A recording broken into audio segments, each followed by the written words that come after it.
बिस्मिल्लाहिर्रहमानिर्रहीम अस्सलाम अलैकुम डियर फ्रेंड्स अच्छी मैं तुझे ठीक पे असल पे अल्लाह ताला थो तुम ठीक तो खुश आज बनाओ अस खास रेसिपी मकाई आटुक सत तम खतर नी तम गोज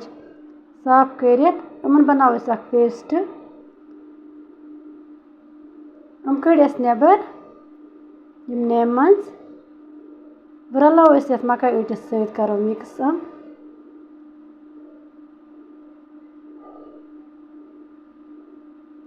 यतनसन बखर जज जिन बखर यह बनाओ मकाई आट सत अथी पे तुम हेकि वुचित अत दमो फिर फिर असल पे यीतिस कालस थोड़ा गोल्डन ब्राउन गस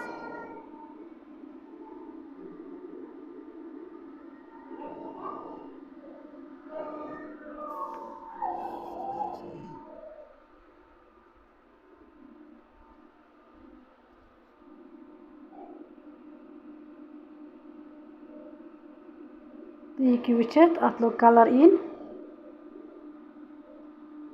सानी रेसिपी गई रेडी तुम हेकि वुचित वह करो ये चाय सती टेस्ट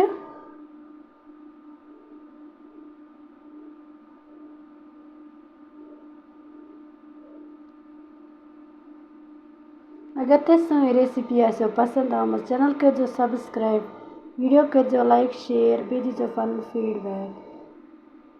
अथि सत करो अजुक वीडियो एंड अल्लाह हाफिज़।